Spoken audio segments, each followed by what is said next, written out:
Welcome to the Everyday Matters podcast, a show from Netsmart. Everyday Matters is about the opportunity we have to make a difference. Our collective, cause-connected mission is about impacting healthcare in meaningful ways. We seek to provide a place to share stories about the progress being made, how to overcome challenges, and ideas to inspire. Each conversation is about the work being done and the opportunity before us. Whether it's about advocacy, awareness, or challenging stigmas, we know that together anything and everything is possible.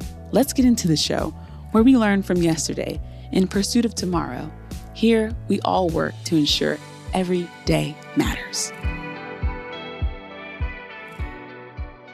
Well, welcome everyone to another Everyday Matters podcast. I'm Tom Herzog. I'll be your host today. And I have a guest with us who is a friend, someone who's an ally, an advocate, Marshaun Butler. And we've gotten connected. Marshaun, how many, probably 3 or 4 years ago, I think it was, in Florida? At least 3 or 4, yes. Yeah, so I'm really excited about our conversation today. As those of you who've been familiar with the podcast and those of you who are new, Everyday Matters is just that. How can we make a difference in word and deed in the things that we do? And it's an opportunity for us to connect with others, hear their story, the things that they're passionate, things we may be inspired from, or opportunities that we can learn from them in their journey and how we can press in and make a difference. And we're going to really cover 3 things. In just a second, I'll give Marshaun an opportunity to introduce herself, but I want to hear from her about what her organization does in our community, and then her career and how she's found herself here, and then how our paths have connected, and that's through volunteerism. But before we begin, Marshaun, do you mind introducing yourself, talking about the role that you're in and what you and your organization do for our community?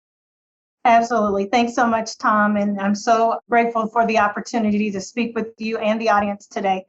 So I'm Marshaun Butler and born and raised in Kansas City. So this is my community. This is our community. And I work for St. Luke's Hospital of Kansas City, Crittenton Children's Center. So Crittenton has been around for over 125 years. And we are a proud provider of mental health. We help meet the needs of mental health and behavioral health needs of our community of kids and adolescents, ages 3 to 18. And so the age range is very wide in terms of the kids and families that we serve. We have a number of services and programs here that range from a residential program that Crittenton is most known for, but we also have an inpatient unit. We also care for over 435 foster kids in the community. We have community programs. We have an intensive in-home therapy program. We have a Trauma-Smart program in which we share trauma-informed care across various communities in over 11 states. And we really approach academic learning centers, so different school districts, early childhood centers, et cetera.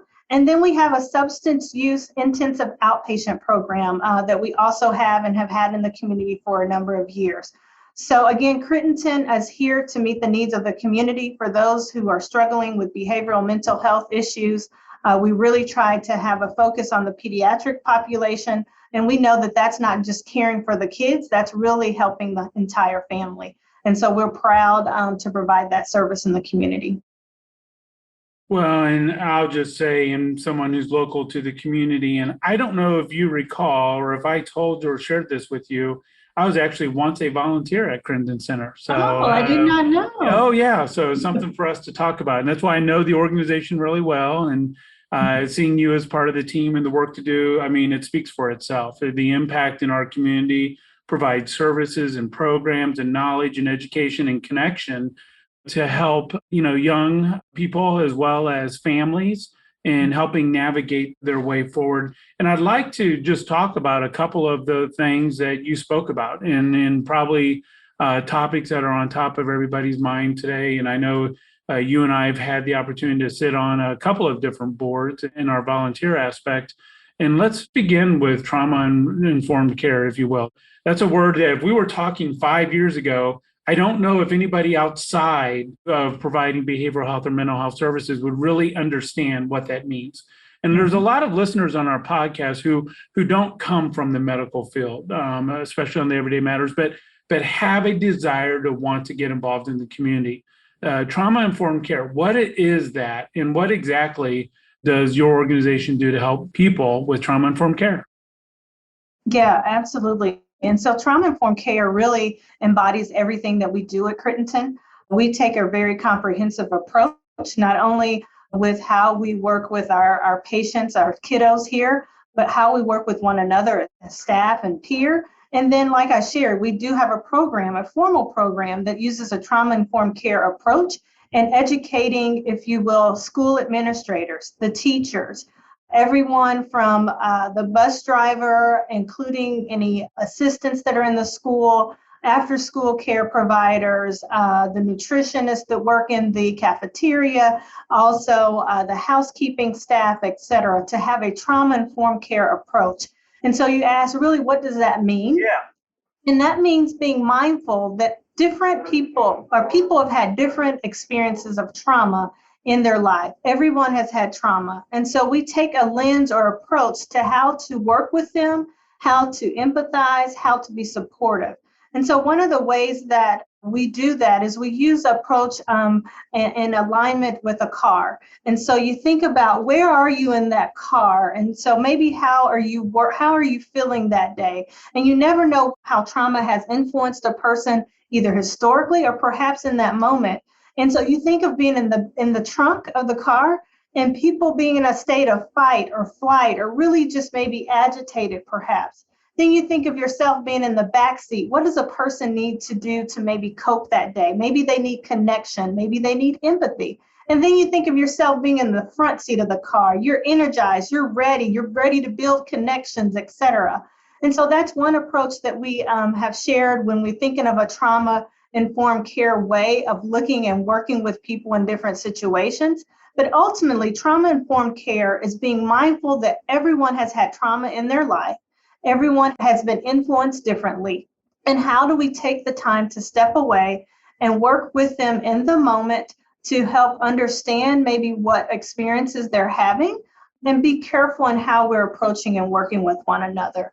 So really, it's just having a different lens, and it's not a lens where you are being punitive and trying to leverage external, if you will, ways to address issues, but it's really using that internal approach. How do I develop coping skills? How do I work on internally how to manage or balance the trauma that I've had with what's going on, if you will, in the moment? You know, I like how you said that in that around the alignment piece, because I may have driven a car out of alignment from time to time, and you don't know it until many miles down the road, and all of a sudden you go in and they're like, "Hey, Tom, like your tires are nearly bald, and you haven't gotten it aligned in quite some time. Was it pulling to the left? Well, maybe it was, but you know, and this is one of the most beautiful things about humans is our ability to adapt.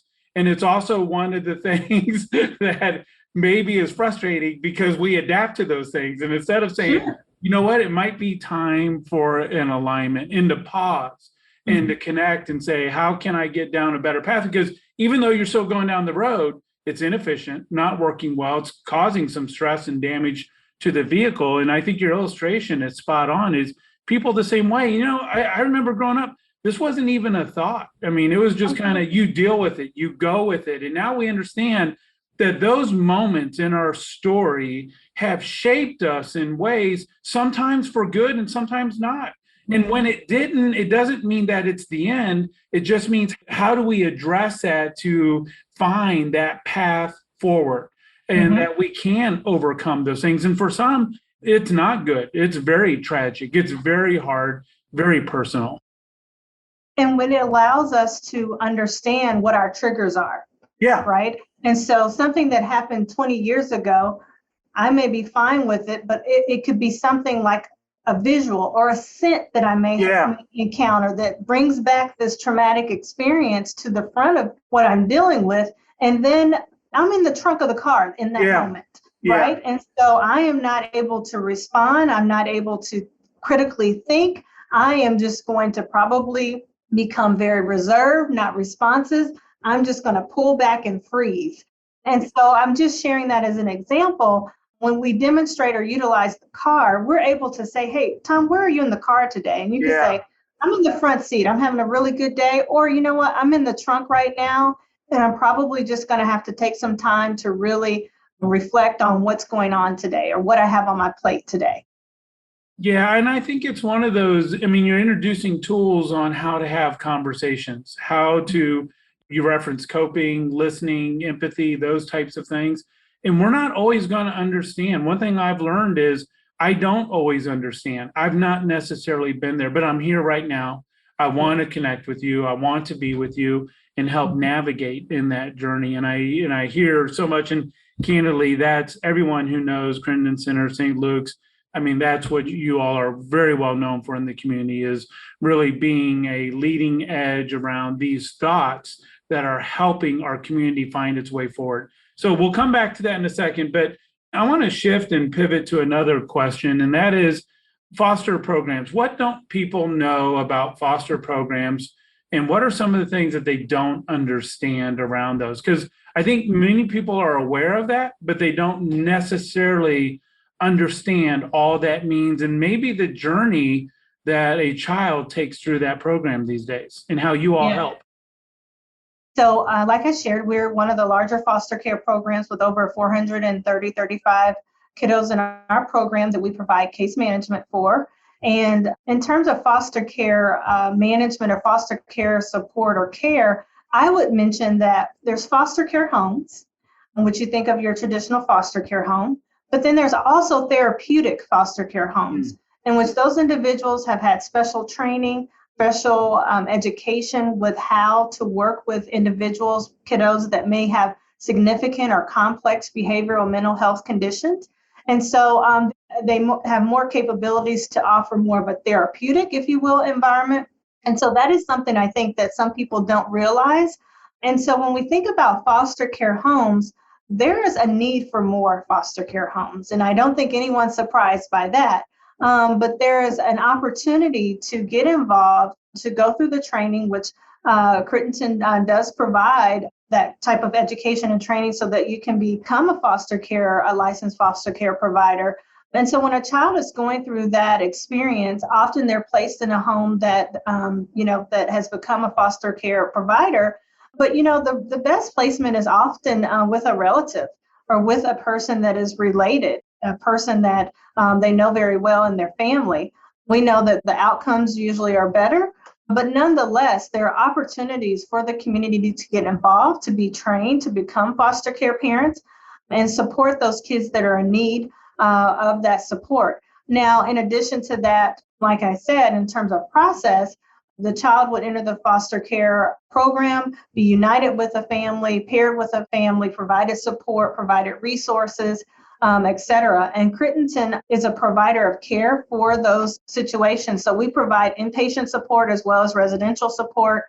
We also provide respite care. And so if a child is in the home of a foster care parent and perhaps that family needs to take care of business, go out of town, or for some reason that child is not able to accompany the family, we do have respite services at Crittenton, which we can provide support to the Crittenton foster care case managers or families, if you will, that are in need.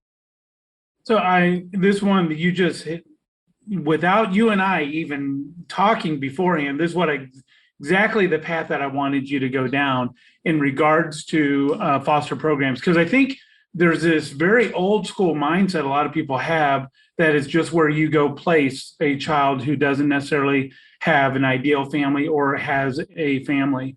And the therapeutic programs, I think, are significant. So much has evolved, even over the last 10 to 15 years in a significant way. You talked about some of the outcomes and some of the things that are happening.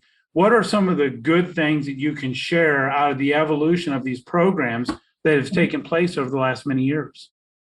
Sure. I think your therapeutic foster care homes have demonstrated so many positive outcomes that there's more need for that. Obviously, when there is a complex situation and a child needs more substantial care, you have a residential treatment facility such as Crittenton that's available for that longer term care. But the reality is we would like for kiddos to not have to have residential treatment. We would like for kiddos to be more in a home-like environment, such as those therapeutic foster care centers, those therapeutic foster care homes, And so there is demonstrated outcomes that have resulted in more demand for those types of homes for kids to be placed. And so I think that that's very positive. And I did touch on this a little bit about placement in the homes with family members, with those that their kin are related to. We know that that results in a higher number or higher numbers of permanency, where there's permanent placement after the fact. And so that is another reason that we support, all of those models to support the kids. We have your regular foster care homes, you have your therapeutic foster care homes, you have your homes with your family or those that are related to the child. And while all of those are supported, ultimately, it's providing a safe and nurturing environment for the kiddos that need that support. Well, I think that's absolutely fantastic. And before we move on to the next topic, I'm guessing there's no need for foster parents. You guys have as many parents as you possibly need. No, we always need more. So that's a trick question. It absolutely is a trick question. I think sometimes people say, well, that's covered, or I'm not seeing those things. There's an absolute and abundance need, and having myself personally being connected with some of the programs here in our community, I think if people ask what's one, if they're thinking about it, if they're considering it, press in, and we'll leave the links to the sites here in the show notes so that if you want more information, there's plenty of informational sessions. There's way to go get connected on that. And maybe, who knows, maybe you are the foster parent that a child is out there waiting for. And this is a great time to press in. Okay, last topic in regards to as it relates to this first thread that we're on around your current role and vocation. And it has to do a little bit on a macro topic, that's social determinants of health. That's a new buzzword that's out there. Everybody likes to talk social determinants of health, but I don't think everyone truly understands what that means. And one of the things that we're trying to educate is healthcare is more than acute. Healthcare is more than crisis. Healthcare is much more than that. And social determinants of health includes equity, equality, where we live, our vocation, our education, upbringing. Talk a little bit about how you and your organization approach that into your strategies and programs and connections and philosophy in helping others. So one of our key outcomes, we call it really trying to get to Destination 2025 for the St. Luke's Health System. And one of those pillars, if you will, is advancing health equity. And so we use that pillar or that approach whenever it's kind of the backdrop of everything that we do. In addition to, if you will, that trauma-informed care, we also are looking at it from the standpoint of advancing health equity. And a key part of advancing health equity is realizing first that there are inequities and making sure that we recognize that and we can speak to that it is an issue not only impacting just healthcare, but across our community in many different aspects. But what we do is try to use health equity to drive the conversation, to drive our initiatives, to make sure that we are looking at how we advance health equity. In other words, addressing those social determinants of health that create those gaps in healthcare, and how do we address those every day. And some of that is using the trauma-informed care and realizing that trauma impacts equity as well, and making sure that we're looking at how to address those barriers to equity as we're working through those issues with our parents, with our kiddos and their parents and their families.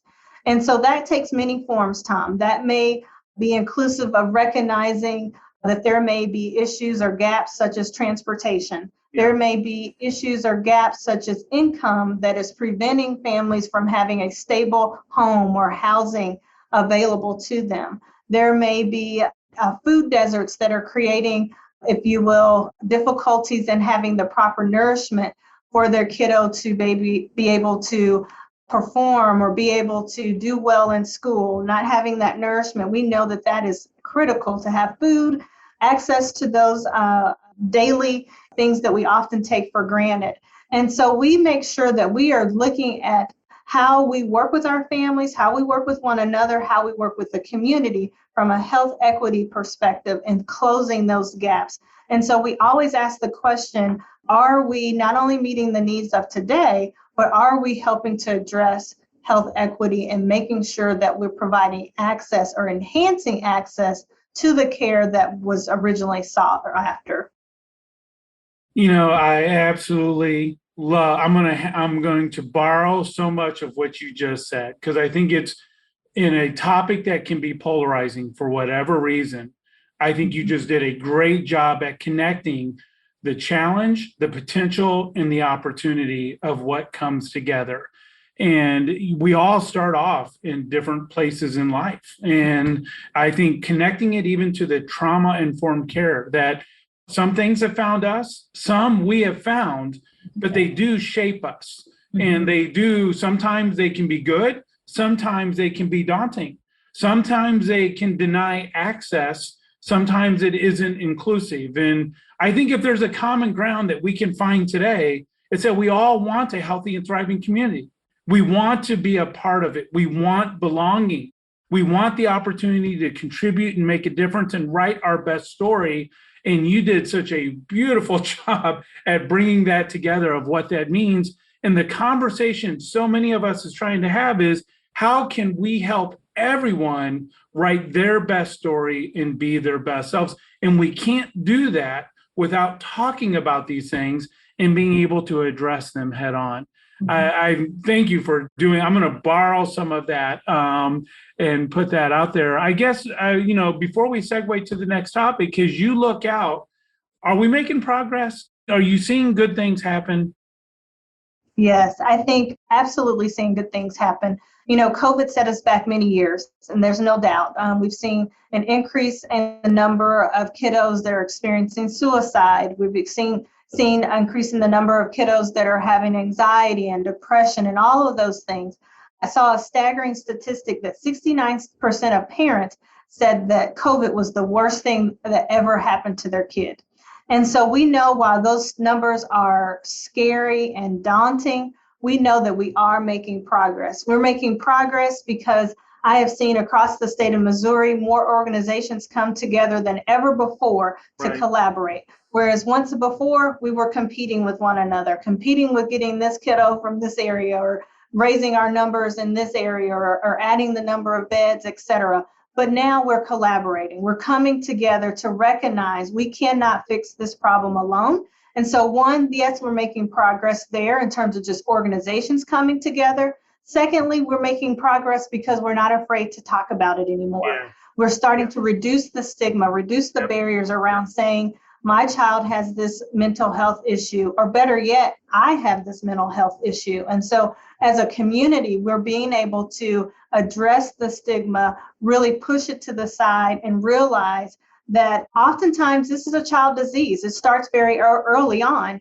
And so at Crittenton, 87%, let me put this in perspective, 87% of our kids have had 4 or more traumatic adverse events. 87%. I'm going to repeat that. 87% of the kids that you're working with have had 4 or more traumatic events. And so that's significant. And so we realize that more and more kiddos are experiencing these mental health, these behavioral health challenges early on. And, early as the age of 3, that we see kiddos here. So again, back to your question, are we making progress? Yes, organizations are collaborating. Secondly, we're reducing those stigmas. We're able to talk about the issues a little bit more. Yeah. And 3, we know that leaders like yourself, advocates in the community, are coming together also to rally around the cause at grassroots levels. Yeah. So communities are getting together. Councils are working on projects. We have foundations working on projects to address mental health. And these are topics that probably would not have been otherwise talked about. So yes, we're making progress, but we have a long way to go. Yeah, I couldn't agree more. I would bold, underscore, highlight everything you just said. And I think the common factor in there is people are coming forward to help. And I think in maybe the most daunting and challenging times, we can also see the best in things. And that's when people are willing. That's really what this Everyday Matters podcast is about. It's what can we do every day to make a difference?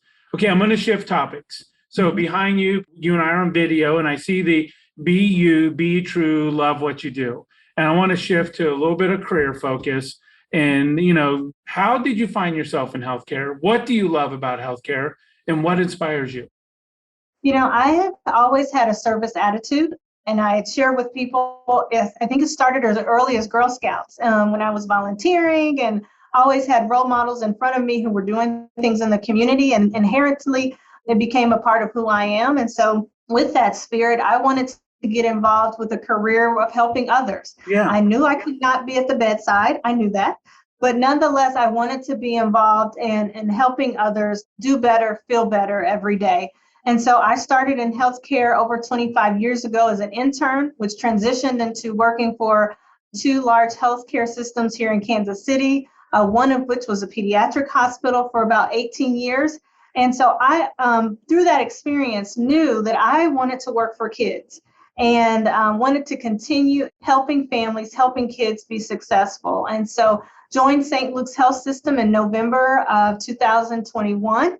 And I am the administrator, vice president here at Crittenton Children's Center, and love what I do every single day. It's just an extension of me continuing to really live out my purpose and helping others do better and help others have a better sense of well-being, quality of life, et cetera. And so it's just a part of who I am. I'm very involved in the community, and that is also how Tom and I are connected. But it really is an extension of wanting to see our community be successful. I think you hit on what I know everyone who's involved in healthcare is passionate about, and it's the opportunity to make a difference, to serve others. And I like how you phrased it, because I think sometimes people think, well, I'm not clinical, or I'm not going to be at the bedside, or I'm not going to be that caregiver. And you just hit on that, is you don't have to be in a caregiver role to be in healthcare. I'm a technologist. I love innovation. Absolutely passionate about healthcare. I won't be a clinician. I'm not going to be at the bedside, but I can help others who do. And in helping others to do, help make that difference. And I loved how you framed that. Who inspires you, Marshaun? I would say probably who inspires me the most is my family. My mom, who was a teacher for 36 years. And so she too had that spirit of helping others and helping kids. And so I would say she passed away 5 years ago, but she continues to inspire me. Her legacy lives on. And so I'm continuing to be inspired by just, again, her warm spirit and really not being afraid to dig in and being a helping hand whenever she could. So that's really what inspires me every day at Crittenton and then also in the community. Well, I got to bet she's proud. Knowing you and the work that you do, if that's who your mom is, then you are exhibiting that in a significant way. To that person who's sitting out there thinking right now, hey, I'm thinking of a career change, or I'm in school right now, or maybe they're in high school about to go to school. Why should they, how would you encourage them or tell them why they should think about getting involved in the communities and healthcare that we serve? Absolutely, because I think too much is given, much is required. And we really have an opportunity just to make Kansas City, our region, the best that it can be. We have a lot of challenges. We have a lot of differences, but at the end of the day, we are one. And so if you think you have a passion, you have a passion. If it's on your heart or you're just questioning, should you get involved? Get involved. The opportunity is now for us to make a difference. And we need it more than ever. As we know, we face many challenges, one of which we've talked about today with mental health, but there's a place for everyone to get involved and really to build on what they're passionate about, build upon what they're interested in, or perhaps get to know something that they don't know. Get information, get involved in an area that they're not familiar with, that may spark a new passion. But I would say it is your time to make a difference. We can't do it without you. It takes more than one person. It takes more than one organization. It takes all of us together, working together for a common good. And that good is to make our Kansas City region, this community, the best that it can be. Yeah, I think you hit the nail on the head. And that is the change we're seeking, what we're hoping for, that we want to see realized really begins within. We have an opportunity to press in to make the difference. And I think sometimes the answers we're looking for are right here. And that is, how do we get connected? And I think it's a great segue to our last topic, and that is around volunteerism. It's how you and I have connected. you and I have had the opportunity to sit on. I call them boards, but I think even that has some stigma with it, because I think what you and I have done is more roll up your sleeves, action, participating, using our voice, networking, advocating, those types of things. I'd love for our audience to hear, why is volunteerism so important to you? You don't do it just halfway. You're not there just to show up. I've seen you. You jump in with both feet. You're ready to engage. You're willing to have tough conversations. You're willing to raise your hand and say, be a part of it. Why is that so important to you? And why is that so important for our community? It's very important because I think we all need to share our voice. Again, I think we all share many differences, and those different perspectives are equally important. And so volunteering for me is a chance to just have a voice at the table for what's important, and what I see influences me every day. And I think it's important for others to do the same so that we can have rich conversations and we can have really unique perspectives, to be innovative, to be thought-provoking, to really think of creative strategies to continue to make our community better. I think volunteering is a way to also give back, which is so important. I think we often are given, we have different accomplishments, we reach different levels of success, and we're fine, we're great, but we sometimes forget where we came from. And that is so important to me, because I know that there's others, there's young people behind me, and it's important to create the platform, the foundation for them to be successful. And I see that through volunteering. And I think that that's important for everyone to get involved with, as again, we are one and we're seeking to make this community the best that it can be. And there's no better way to do it than to get involved, to volunteer, share your resources, share your time, and really get passionate about all those many things that are out there that make our community great. Well said and stated. I will tell you, as much as I've tried to give to volunteering, it's given me more back, including connections like yours. You and I would not have come to be connected and gotten to know each other if it wasn't through volunteering. And we've been able to talk about community topics, we've been able to laugh, we've been able to have tough conversations. And in some way, I feel like we both believe that is part of making a difference in doing that. So I want to thank you for everything that you do for our community, your voice, your leadership, your deeds. It absolutely makes a difference. And I'm encouraged and inspired by you. So it's been pretty exciting for what has been. And I'm really encouraged about what's before us. And, you and I are working on some projects that are out there, and they're not easy. Sometimes we leave a little frustrated and thinking that didn't go the way we thought it would. But you know what? We're resolute. We come back and we find a way. And I think on that is I want to end on this thought. This is Everyday Matters, and it's an opportunity, exactly as we've talked about, on how we make a difference.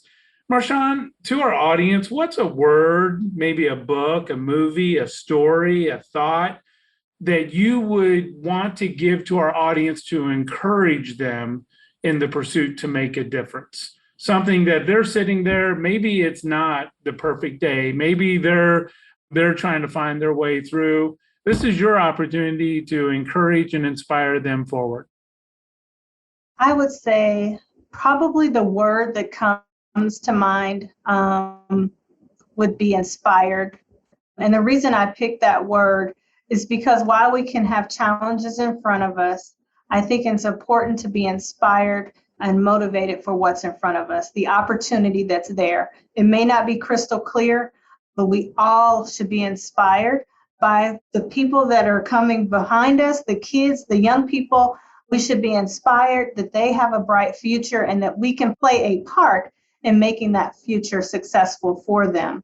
If I could just leave you with something real quick that was shared with me earlier today. This really hit home, and some others may have heard this. But when a flashlight grows dim or quits working, you don't throw it away, you change the batteries. When a person messes up or finds themselves in a dark place or finds themselves faced with many challenges, you don't just cast that person or that opportunity aside. Of course not. We need to help others change their batteries. Some need a AA, attention and affection. Some need a AAA battery, attention, affection, and acceptance. Some need a C, compassion, or some may need a D battery, direction. And if they still don't seem to shine, simply sit there with them quietly and share your light. And at the end, I would say, share your light and be inspired. I don't know what else to say. I think that's a great way for us to end today. And that's what you have been for me and so many others. I think inspired is the exact right word. And that flashlight, I've now got another tool that I'm going to carry with me. So thank you, Marshaun. I appreciate you being with us today. And I want to thank everyone for joining us today. These conversations are meant to create a positive disruption of change. How can we think about things that we can do as a person, as a community, in our homes, our neighborhoods, our schools, and our workplace to make a difference? So much of the opportunity that we spoke today is just sitting there waiting for us to engage. And that's what Everyday Matters is about. Each day we have an opportunity to make some of the biggest changes in the smallest ways through our words and deeds of just connecting and helping others. As Marshaun said, to inspire someone, maybe to sit there with them, maybe to offer them a AA battery, a AAA battery, or a C battery, and the things that we do in the community that we're looking for, the healthy and thriving community we're looking for, all begins and sustains with us. Until next time, keep your ideas, thoughts, and questions coming, and we'll continue to address them on the podcast. Let's make Everyday Matter. You've been listening to Everyday Matters, a Netsmart podcast. Keep connected with us by subscribing to the show in your favorite podcast player. If you like what you've heard, please rate the show. That helps us keep sharing the stories that inspire our communities. Thanks for listening. Until next time.